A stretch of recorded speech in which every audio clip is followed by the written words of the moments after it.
Hey guys, আজ আমি explain করবো লোকি সিরিজের সিজন 2 এর প্রথম পর্ব।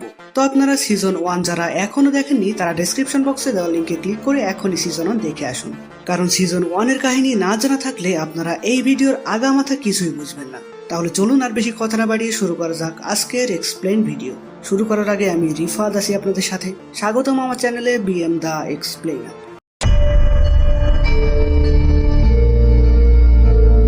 সিজন 2 শুরু করার আগে এ পর্যন্ত যা যা হয়েছে সেটা আপনাদের একটু মনে করে দেওয়া যাক। কাহিনী শুরু হয় 2012 সালের নিউ ইয়র্ক হামলা থেকে, যেখানে ঘটনাক্রমে লোকির কাছে এসে পড়ে ট্রেসার।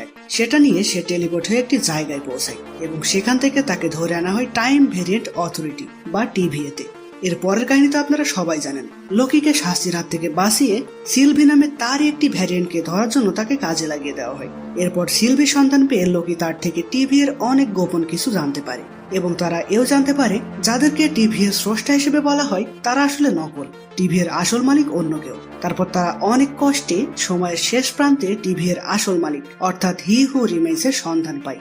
সেখানে সিলভি তাকে মেরে ফেলে এবং লোকিকে একটি পোর্টালের মধ্য দিয়ে টিভিতে পাঠিয়ে দেয়। কিন্তু টিভিতে ফিরে লোকি দেখে কেউ তাকে চিনতে পারছে না। এখান থেকে দ্বিতীয় এপিসোডে শুরু। এছাড়াও আরো অনেক কাহিনী রয়েছে যেটা আপনারা সিজন 1 এর এপিসোডগুলো দেখে থাকলে অলরেডি জানার কথা। তো এপিসোড 1 এর প্রথমে আমরা দেখি মোবিয়াস ও মিনিটম্যানরা লোকিকে তাড়া করছে, কারণ তারা ভাবছিল লোকি হয়তো তাদের শত্রু। কারণ তো আগেই বললাম, তারা কেউই লোকিকে চিনতে পারছে না। তো লোকি তখন তাদের থেকে বাঁচতে নিচে লাফ দেয় এবং সে একটি হাওয়াই ভাষা চলন্ত গাড়িতে এসে পড়ে। গাড়িটি তখন ব্যালেন্স হারিয়ে টিভি এর একটি অফিসে আঘাত করে, আর এতে সেখানকার একটি টিভি নিচে পড়ে ফ্লোর কিছুটা ফেটে যায়। সেখানে তখন আমরা ক্যাসিকে দেখতে পাই, যাকে আমরা সিজন 1 এর প্রথম থেকেই চিনি। লোকি তাকে বলে, ক্যাসি তুমি তো অন্তত আমাকে চেনো, কিন্তু ক্যাসিও তাকে চিনতে পারে না। তখন হঠাৎই লোকি অদ্ভুতভাবে সেখান থেকে অদৃশ্য হয়ে যায় এবং আবারও সেখানেই ফিরে আসে যেখানে সে একটু আগেই ছিল। সেখানে সে আবারও ক্যাসিকে দেখতে পায় এবং এইবার ক্যাসি তাকে চিনতে পারে। লোকি তখন সেখানে সেই ফাটলটি লক্ষ্য করে যেটা একটু আগে টিভি পড়ে যাওয়ার কারণে হয়েছিল, কিন্তু ক্যাসি তাকে জানায় এই ফাটল তো অনেকদিন আগে হয়েছে। ফলে লোকির মতন আমরাও বুঝতে পারি লোকি হঠাৎই অতীত বা ভবিষ্যতে পৌঁছে যাচ্ছে, আর যে অদ্ভুতভাবে এমন অদৃশ্য হয়ে যাচ্ছে সেটাকে বলা হয় টাইম স্লিপিং। তো লোকি ক্যাসিকে বলে মোবিয়াস কোথায়। ক্যাসি তখন তাকে মোবিয়াসের কাছে নিয়ে যাচ্ছিল, তখন আবারও লোকি অদৃশ্য হয়ে যায়। এদিকে মোবিয়াস ও B-15 একটি স্ক্রিনে দেখছিল অগণিত শাখা time line red line cross করে ফেলেছে। কারণ আগের সিজনের লাস্ট এপিসোডে আমরা দেখেছিলাম হি হু রিমেইন্স মারা যাওয়ার ফলে মাল্টিভার্স ওপেন হয়ে গেছে, যার কারণে এমনটা হচ্ছে। তো সেখানে তখন ক্যাসি এসে মোবিয়াসকে বলে লোকি একটু আগেই তোমার খোঁজ করছিল, কিন্তু হঠাৎই সে উধাও হয়ে গেছে। মোবিয়াস তো এটা শুনে খুবই অবাক হয় যে লোকি এখানে কিভাবে আসবে। তখনই সেখানে হান্টার X5 নামে একজন এসে তাদেরকে জানায় রাবণও যেহেতু এখন টিভিতে নেই, তাই টিভি পরিচালনার জন্য ওয়ার রুমে একটি মিটিং ডাকা হয়েছে যেখানে তোমাদের যেতে হবে। ফলে মোবিয়াস ও B-15 তার সাথে চলে যায়। তখনই দেখা যায় লোকি আবারও সেখানে ফিরে এসেছে। সে এবারও মোবিয়াসের খোঁজ করলে কেসি তাকে বলে মোবিয়াস ওয়ার রুমে রয়েছে, কিন্তু দুর্ভাগ্যবশত মোবিয়াসের কাছে পৌঁছানোর আগেই লোকি আবারও অদৃশ্য হয়ে যায়। অদৃশ্য হয়ে লোকি পৌঁছে যায় অতীতের ওয়ার রুমে। সেখানে ভিতরে গিয়ে সে দেখে সেখানে হি হু রিমেইন্স এর অনেকগুলো মূর্তি রয়েছে। এরপর সে সেখানকার একটি টেপ রেকর্ডার থেকে রাবণা এবং হি হু রিমেইন্স এর কিছু কথাবার্তা শুনতে পাই, যেটা সম্পর্কে আমরা পরে জানতে পারবো। তো এদিকে রিয়েল টাইমে ওয়ার রুমের মেম্বাররা মোবিয়াসদের কাছে জানতে চায় এত টাইমলাইন সৃষ্টির পরও কেন সেগুলো ডিলিট করছো না। B-15 তখন তাদের জানায় প্রতিটা সৃষ্টি হওয়া টাইম লাইনে অসংখ্য মানুষের জীবন জড়িয়ে রয়েছে, তাই সেগুলো ডিলিট করা মানে তাদেরকে নিশ্চিহ্ন করে দেওয়া, যেটা আমি কখনোই করব না, কারণ তাদের মতন আমাদেরও অতীতে একটি জীবন ছিল। তো তাদের কথাবার্তার মধ্যে সেখানে লোকি ফিরে আসে এবং হান্টার X5 এর টাইম স্টিকটি কেড়ে নিয়ে সেখানকার দেওয়ালে আঘাত করে, যার ফলে সেখানে হি হু রিমেইন্স এর মূর্তিগুলো দেখা যায় যেগুলো সে অতীতে দেখে এসেছে। সে সবাইকে জানায় এই হলো টিভির আসল মালিক, আর সিলভি যদি তাকে মেরে ফেলে থাকে তাহলে তার ভ্যারিয়েন্টটা আবার ফিরে আসতে চলেছে, আর আমরা সকলেই বিপদের মধ্যে আছি। মোবিয়াস তখন লোকিকে শান্ত করতে বাইরে নিয়ে আসে। এখানে সিলভির কথা শুনে সেখানে থাকা জেনারেল ডক্স নামে একজন X5 কে অর্ডার করে যেখান থেকে হোক সিলভিকে ধরে আনার জন্য। এদিকে বাইরে এসে লোকি মোবিয়াসকে সবকিছু জানায় যে মোবিয়াস সময়ের শেষ প্রান্ত থেকে ফিরে আসার পর সেখানে লোকিদের সাথে কি কি হয়েছিল। লোকি তাকে বলে হি হু রিমেইন্স টাইমলাইনকে একক একটি সরল রেখায় এনে টিভি তৈরি করে আমাদের সকলকে এতদিন সুরক্ষা দিয়ে আসছিল, কিন্তু সিলভি তার সাথে কি করেছে আমি জানি না। সে আমাকে একটি টাইম ডোরের ভিতর দিয়ে এখানে পাঠিয়ে দিয়েছে, আর সে যদি হিউ রিমেন্সকে মেরেই ফেলে তাহলে আবারও মাল্টিভার্স ওপেন হয়ে গিয়ে ভয়ঙ্কর বিপদ তৈরি হবে। মোবিয়াস তাকে বলে সবকিছু বুঝলাম, কিন্তু তুমি কিভাবে জানলে যে হিউ রিমেন্সের মূর্তিগুলো দেওয়ালের পিছনে লোকানো রয়েছে? লোকি বলে আমি এগুলো অতীতে দেখে এসেছি। মোবিয়াস তখন বলে এটা কখনোই সম্ভব না, টিভিতে কোনো অতীত ভবিষ্যৎ কাজ করে না, এখানে সময় ভিন্নভাবে চলে। আর তুমি এটা বলো যে ওই মূর্তিগুলো সম্পর্কে আমি কেন জানি না? লোকি তখন তাকে বলে টিভিতে আনার পর বারবার তোমাদের স্মৃতি মোছা হয়েছে, তাই তোমার কিছুই মনে নেই। তখনই লোকি আবারও অদৃশ্য হয়ে আবার সেখানেই ফিরে আসে। ফলে মোবিয়াস চোখের সামনে এসব দেখে তার কথা বিশ্বাস করতে বাধ্য হয় যে টিভিতে হয়তো আবারও সময় কাজ করছে। সে তখন সাহায্যের জন্য মিস মিনিটকে এসব বলতে চায়, কিন্তু লোকি তাকে নিষেধ করে, কারণ লোকিরা সময়ের শেষ প্রান্তে মিস মিনিটকে দেখেছে, তাই হয়তো সেও এসবের সাথে জড়িত।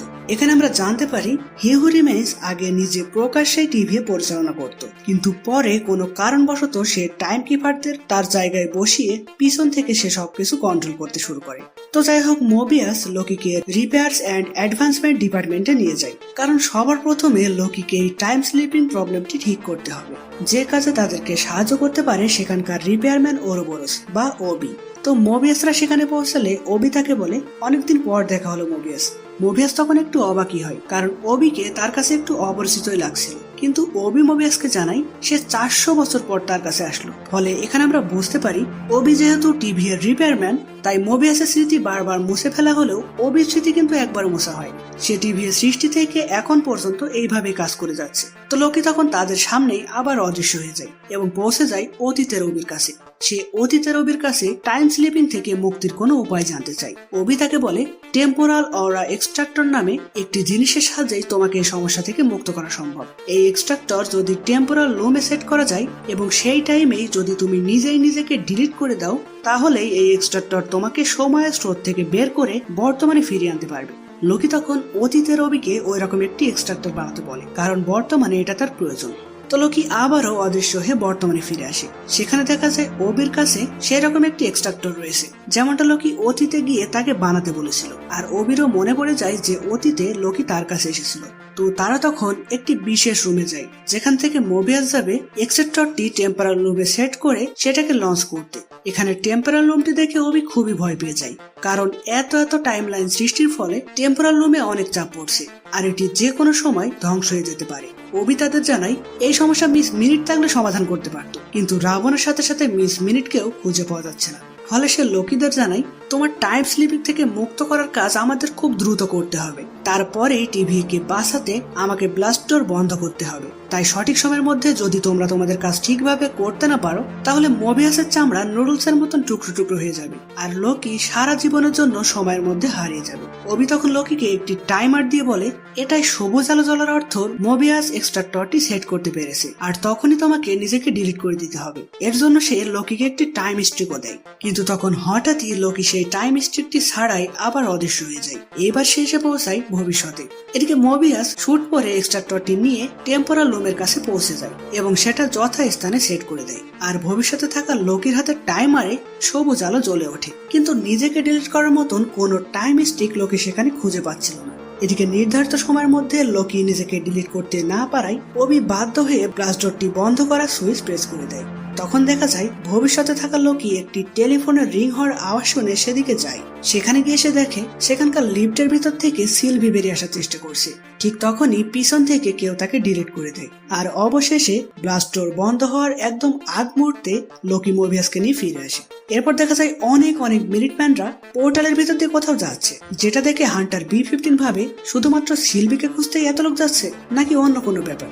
তো এখানে বেশ কয়েকটি প্রশ্ন থেকেই যায়, যে ভবিষ্যতে সিলভি আবারও টিভিতে কিভাবে আসলো, আর লোকিকে কে বা ডিলিট করলো, এমনকি এত মিনিটম্যানরা কোথায় যাচ্ছে। এই সকল প্রশ্ন রেখেই সিজন 2 এর প্রথম এপিসোডটি এখানেই শেষ হয়। তো গাইস, আজকের এপিসোডটি কেমন লাগলো অবশ্যই কমেন্টস করে জানাবেন। যদি ভালো লেগে থাকে তাহলে বন্ধুদের সাথে ভিডিওটি শেয়ার করে দিবেন। আর এই এপিসোডে উদিত হওয়া সকল প্রশ্নের উত্তর আপনারা পরবর্তী এপিসোডগুলোতে জানতে পারবেন, যেগুলো দেখতে হলে আমাদের চ্যানেলটি সাবস্ক্রাইব করে আমাদের সাথেই থাকবেন। তো দেখা হবে পরের ভিডিওতে। ততদিন পর্যন্ত ভালো থাকবেন, সুস্থ থাকবেন। Bye bye.